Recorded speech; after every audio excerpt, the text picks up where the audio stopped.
Olá, seja bem-vindo. Vamos fazer um estudo hoje sobre Lucas 11, capítulo 11, versículo de 1 a 2. Senhor, ensina-nos a orar.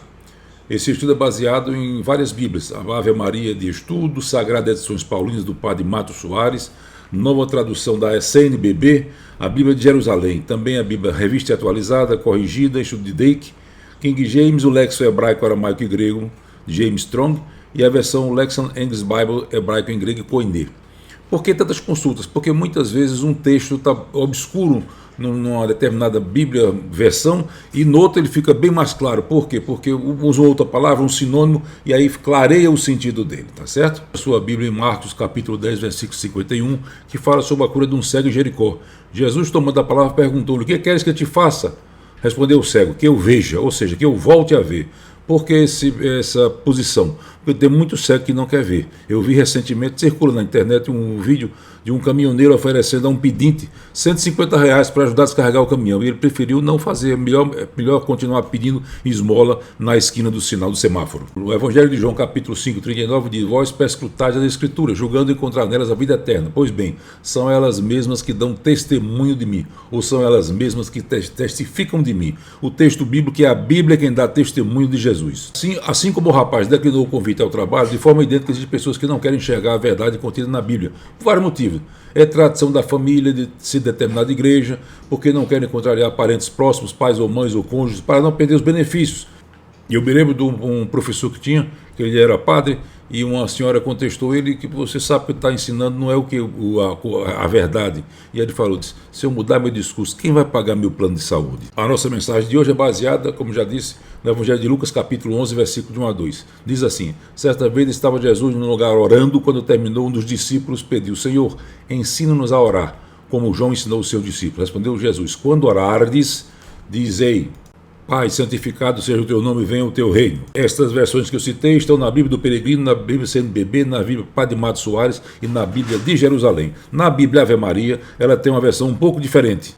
Diz assim: um dia, certo lugar, estava Jesus a rezar. Terminando a oração, disse a seu discípulo: Senhor, ensina-nos a rezar como João ensinou os seus discípulos. Disse-lhes então Jesus: quando orardes, dizei: Pai, santificado seja o vosso nome, venha o vosso reino. Até aqui estamos falando de Bíblias católicas: Peregrino, CNBB, Padre Mato Soares, Jerusalém e Ave Maria. A palavra orar vem do grego proseukamai, orar. Pros quer dizer em direção a, eukomai, pedir, desejar, rogar. Algumas versões trazem rezar. Orar é uma conversa espontânea e íntima com Deus, é uma expressão pessoal do coração e da alma a Deus. É um diálogo direto, sem rodeios com Deus. Orar não é uma ação mística, mas relacional e jurídica, você pedindo a um superior que é Deus. Orar é comparecer diante de Deus como alguém que apresenta uma causa. A oração é uma petição apresentada a Deus. Como vamos usar salmos, vale salientar que na Bíblia católica a numeração dos salmos é um salmo a menos. Então o que é 142 na evangélica é 141 na católica. Então a oração ela tem o quê? Ela tem conteúdo. O Salmo 142.2 diz: derramando perante a minha queixa, a sua presença expõe a minha tribulação. Ela tem intenção. Segundo Reis capítulo 19, 16 diz: inclina ao Senhor o ouvido e ouve, abre, Senhor, os olhos e vê. Direção, ela tem direção. 1 Samuel 1,11, ele fez um voto dizendo: Senhor dos exércitos, se benignamente atentares para a aflição da tua serva, e de mim te lembrares, da tua serva não te esqueceres, e lhe deres um filho varão, ao Senhor tu o darei por todos os dias da sua vida, sobre a sua cabeça não passará navalha. Esse trecho refere-se a Ana, pedindo um filho Samuel. A oração também tem relação. Salmo 27, 7 a 8 diz: ouve, Senhor, a minha voz, eu clamo, compadece de mim e responde-me, ao meu coração me ocorre. Orar também exprime confiança. Salmo 107, 19 diz: então sua angústia clamaram ao Senhor, e Ele os livrou das suas tribulações. Mateus 21, 22 diz: tudo quanto pedires em oração, crendo, recebereis. Cabe aqui uma diferença entre rezar, que é uma palavra que não consta nos originais. Normalmente ela se refere a repetições mecânicas, uso de palavras e fórmulas pré-definidas. Ela tem sua origem no latim. Recitare quer dizer citar novamente. Então tem rezas que são padrões muito longos. Um mistério ele tem um Pai Nosso, 10 Ave Marias, um Glória ao Pai. Um terço tem 5 Pai Nossos, 50 Ave Marias e 5 Glórias a Deus. E um rosário tem 20 petições ao Pai Nosso, 150 ou 200 Ave Marias e 20 Glória ao Pai. A repetição das rezas torna um ato mecânico uma vã repetição. A reza, ou seja, vã repetições, muitas palavras, é condenado na Bíblia, tanto católica como evangélica. Se você olhar nas Bíblias, Ave Maria, Bíblia de Jerusalém, Bíblia Padre Mato Soares e a da CNBB, Mateus 6,7 diz: nas vossas orações não multipliqueis as palavras como fazem os pagãos. Na versão revista atualizada diz: orando não useis de vãs repetições como os gentios. Um exemplo típico de reza é ocorrido com profetas em Baal. Em 1 Reis 18:26 diz: eles, profetas de Baal, tomaram um novilho e lhe foi dado e fizeram um pedaço. Em seguida puseram-se a invocar o nome de Baal, desde a manhã até o meio-dia, gritando: Baal, responde-nos. Mas não houve voz nem resposta. Em Marcos 6,6, a orientação de Jesus é: quando você for orar, primeiro, tranque-se no seu quarto, isole-se das coisas externas. Converse com Deus em particular. É Deus quem ouve em particular. É Ele quem lhe recompensará. Mateus 6,6, quando orares, entra no teu quarto, fecha a porta e ora ao teu pai em segredo. E o teu pai, que vê em lugar oculto, te recompensará. Nesse trecho aqui, Jesus atendeu a um pedido dos discípulos: ensina-nos a orar. Muitas pessoas chamam Deus de Pai Nosso, fazem milagres e expulsam demônios, mas isso não as caracteriza como filhos de Deus. Mateus 7:22 diz assim: muitos naquele dia dirão: Senhor, Senhor, não pegamos em vosso nome, expulsamos demônios, fizemos muitos milagres. E ele vai dizer: nunca os conheci. Na outra versão diz: nós temos profetizado em teu nome expelimos demônios, fizemos muitos milagres. Ele vai dizer: nunca vos conheci, apartai-vos de mim os que praticais a iniquidade. Isso mostra o uso impróprio do nome de Deus, de Cristo. É um estelionato com o nome de Deus. Quem pode chamar você de pai? Somente seus filhos legítimos e os seus filhos adotados. De forma efetiva, apropriada, quem pode dizer Pai Nosso? Primeiro, o Filho legítimo de Deus, Jesus Cristo. Segundo, os que tornaram filhos por adoção, os que são nascidos de novo. E o que é um nascido de novo? É os que reconheceram que são pecadores, se arrependeram de seus pecados, abandonaram ídolos santos e santas, confessaram Jesus como seu Senhor e como suficiente e único Salvador. O exemplo típico é o malfeitor ou ladrão, dependendo da versão, penitente, que foi crucificado junto com Jesus, aquele que disse: lembra-te de mim quando chegares no teu reino. O teólogo americano Williams MacDonald, ele diz uma frase muito interessante: ninguém é capaz de dimensionar plenamente o privilégio da permissão de clamar a Deus e de orar. No universo do cristianismo existem pessoas com vários níveis de afastamento de Deus e da sua vontade. Nós temos o gentio. Era chamado de gentio aquele que não é israelita ou judeu. Hoje é chamado de não judeu. Tem o descrente, é o que não tem fé, não acredita em Deus ou preceitos religiosos. Ele simplesmente não acredita. Tem o pio, que é a pessoa devota, piedosa, que é reverente e fiel a Deus e aos seus preceitos religiosos. Alguém pio é conhecido por sua devoção, bondade e vida moral reta. Tem o ímpio, que é o contrário de pio, é uma pessoa que tem postura de rebelião consciente e ativa contra Deus e contra a sua vontade. Ele não é obrigatoriamente uma pessoa de mau comportamento, de conduta imoral ou de conduta vergonhosa. O ímpio é aquela pessoa que é descrente e irreverente em relação a Deus, à religião ou à moralidade religiosa. Ele tem como característica uma irreligião ativa e deliberada. Um espírito que desafia Deus e segue o seu próprio caminho. O ímpio é alguém que rejeita ou despreza a fé, rejeita os mandamentos divinos, vive de maneira que não está alinhado com os preceitos religiosos. O ímpio não leva Deus a sério e não se deleita nele. Ele segue uma teologia errada. Tem uma orientação espiritual equivocada que corrompe tanto a compreensão quanto a conduta. O ímpio vive como se Deus não existisse, mas existem ímpios que são exemplos de boa conduta na sociedade. E por fim tem o escarnecedor, é o que vai além do descrente, da descrença. Ele escarnece, debocha, faz chacota, leva ao ridículo, zomba de Deus e dos que nele acreditam. A oração do descrente, do ímpio e do escarnecedor normalmente são como um risco na água, ou seja, não vale nada, não tem valor nenhum. Na Bíblia, Deus tem compromisso com as orações dos justos e as suas súplicas. A justificação é um ato declaratório de Deus, um ato legal, forense e judicial, que acontece no tribunal de Deus. É algo fora do homem. É Deus quem faz por nós quando nos declara justos. Na primeira carta de Pedro, capítulo 3, versículo 12, diz: porque os olhos do Senhor estão sobre os justos, ou seja, os justificados, e os seus ouvidos atentos aos seus rogos, ou na versão atualizada, os olhos do Senhor repousam sobre os justos, seus ouvidos estão abertos às suas súplicas. Mas o rosto do Senhor está contra aqueles que praticam males. Na Bíblia Ave Maria, o Salmo 33, 16 a 17 diz: os olhos do Senhor estão voltados para os justos e seus ouvidos atentos aos seus clamores. Na revista atualizada diz: os olhos do Senhor repousam sobre os justos e os seus ouvidos estão abertos ao seu clamor. Ou seja, Deus é favorável ao justo, ao seu clamor. Os textos bíblicos não dizem que Deus tem compromisso com os que imploram, com todo mundo que implora pelo seu nome. Porém, em alguns casos, Deus abençoa o ímpio por causa de um justo que é ligado a ele. Por exemplo, Labão foi abençoado por quê? Porque estava junto com Jacó. Gênesis 30, 27 diz: Labão lhe respondeu: ache eu mercê diante de ti, fica comigo. Tenho experimentado que o Senhor me abençoou por amor de ti. Ainda em Gênesis 25, 39, capítulo 5 diz: E desde que fizera mordomo da sua casa e sobre tudo que tinha, o Senhor abençoou a casa do egípcio por amor de José. Estamos falando aqui de Potifar, que era o dono da casa onde José terminou sendo governador, aliás, mordomo. Em 1 Samuel 23, 18 a 28, a gente vai ver o seguinte: Deus levantou uma invasão para evitar de Saul matar a Davi. Diz lá no final: apressou-se Davi em fugir para escapar de Saul, porém este e os seus homens cercaram Davi e os seus homens para os prender. Então veio o mensageiro a Saul dizendo: apressa-te e vem, porque os filisteus invadiram a terra, pelo que Saul desistiu de perseguir a Davi e se foi contra os filisteus. Por essa razão aquele lugar chamou de Pedra de Escape. Em 2 Reis 8,19 diz: porém o Senhor não quis destruir a Judá por amor de Davi, seu servo. Ou seja, Deus não destruiu a cidade por amor a Davi, o servo dele. De outra forma, Deus pode ouvir, poupar, abençoar ou retardar juízo. Por causa de quê? De um filho justo. No 1 Samuel 15, 26, Saul rejeitado por Deus. Porém Samuel disse a Saul: não tornarei contigo, visto que registraste a palavra do Senhor, já ele te rejeitou a ti, para que não seja rei sobre Israel.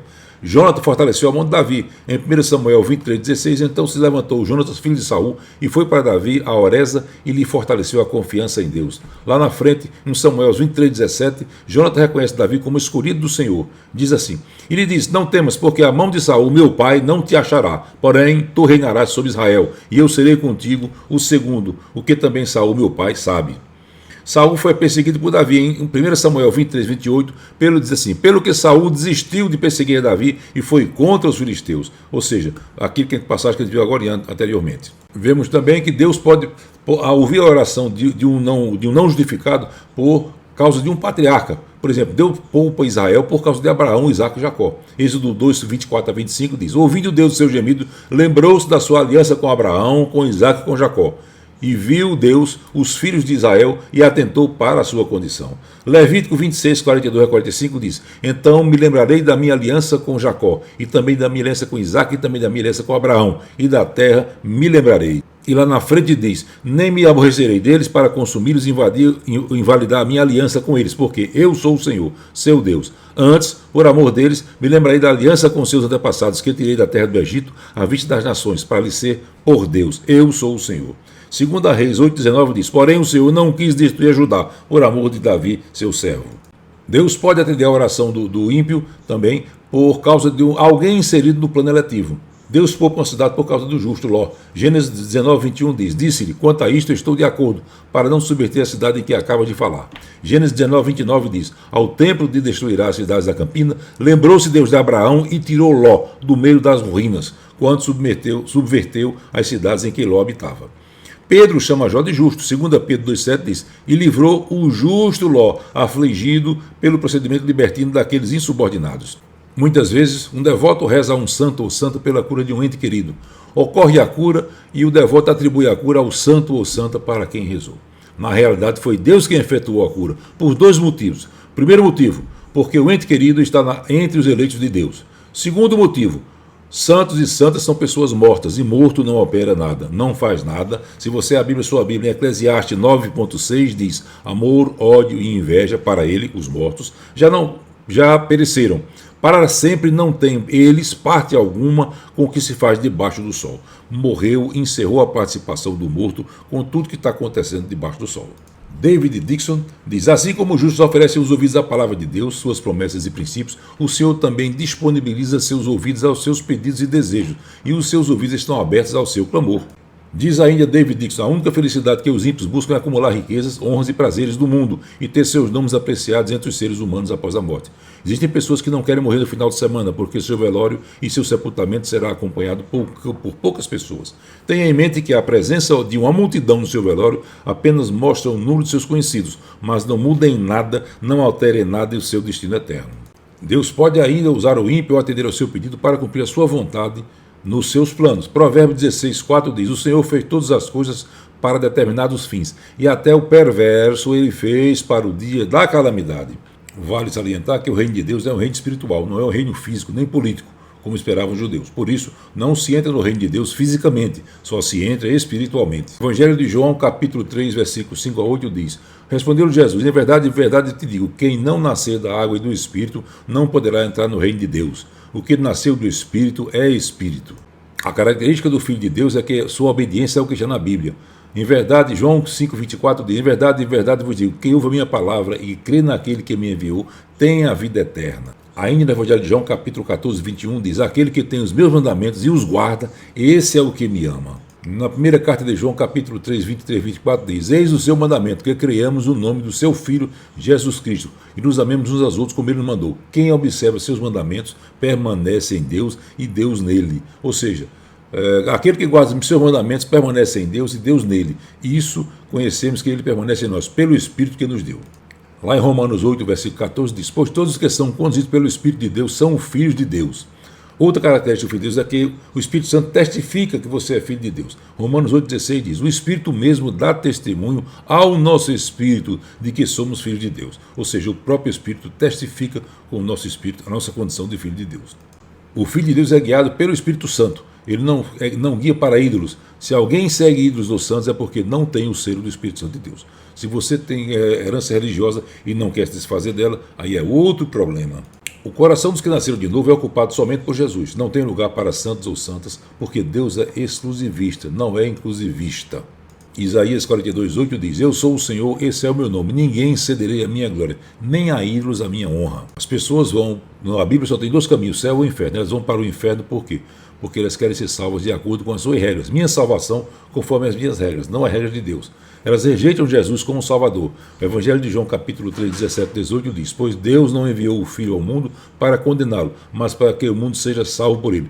Quem nele crê não é condenado, mas quem não crê já está condenado, porque não crê no nome do Filho único de Deus. Ou, na outra versão, porque não crê no nome do unigênito Filho de Deus. João 12, 48 diz: quem me despreza e não recebe as minhas palavras, tem quem o julgue. A palavra que anunciei, essa o julgará no último dia. A recusa da palavra da Bíblia, como ela é, por si só já é autocondenação.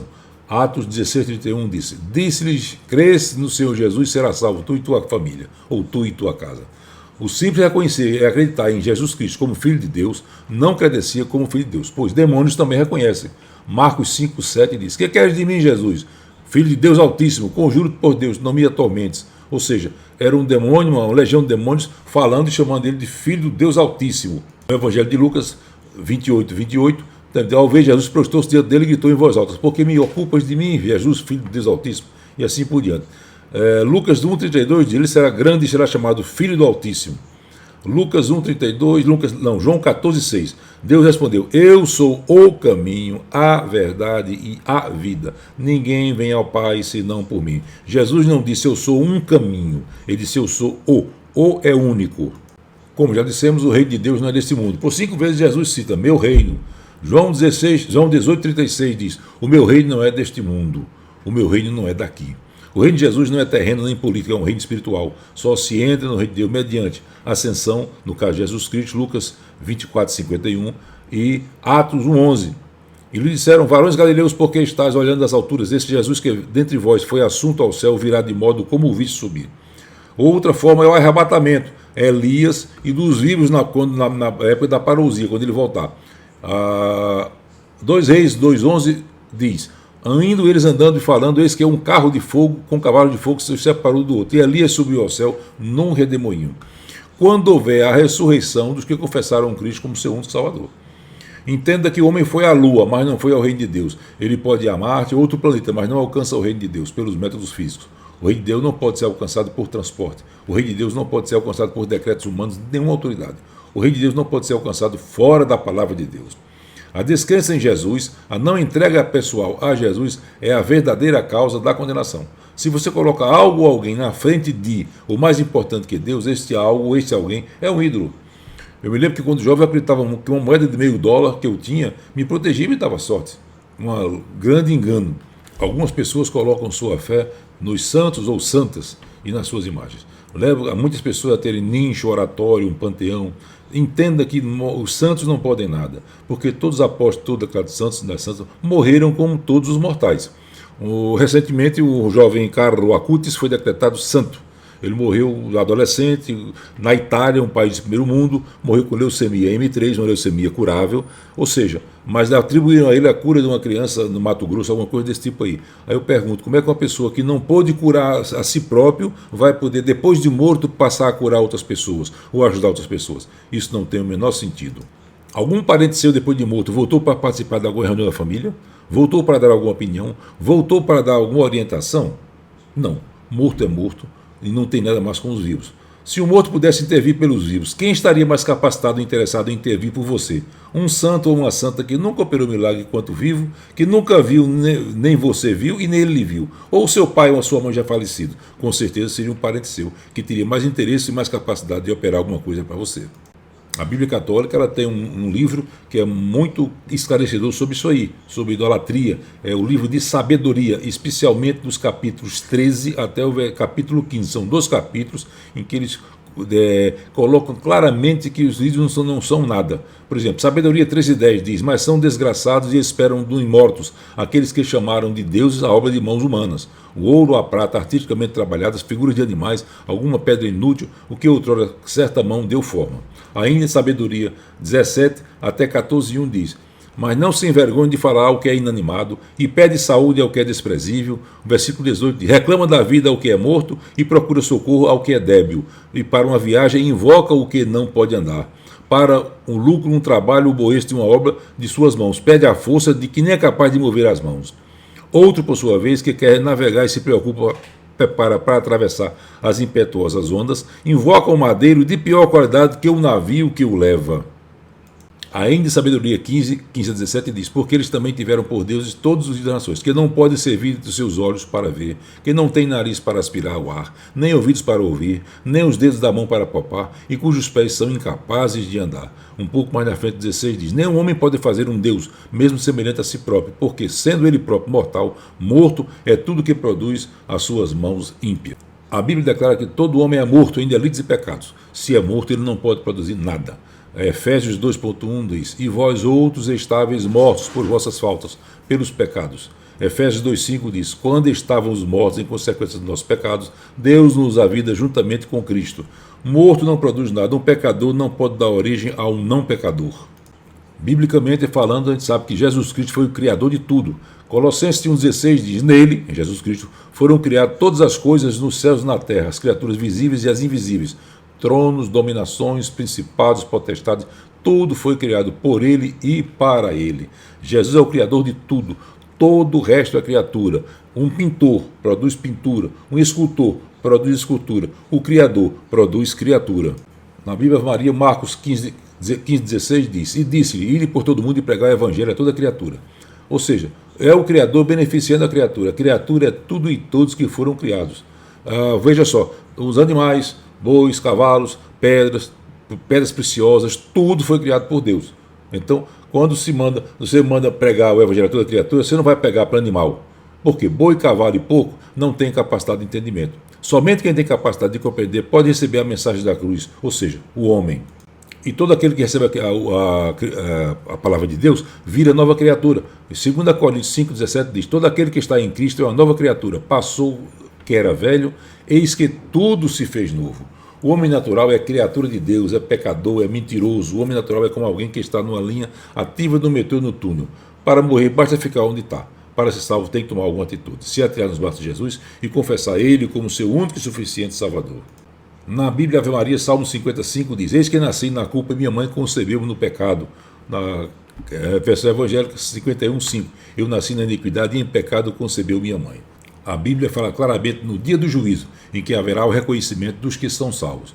Mateus, capítulo 25, de 31 a 35, diz, lá na frente: todas as nações se reunirão diante dele, e ele separará uns aos outros, como o pastor separa as ovelhas dos cabritos. Colocará as ovelhas à sua direita e os cabritos à sua esquerda.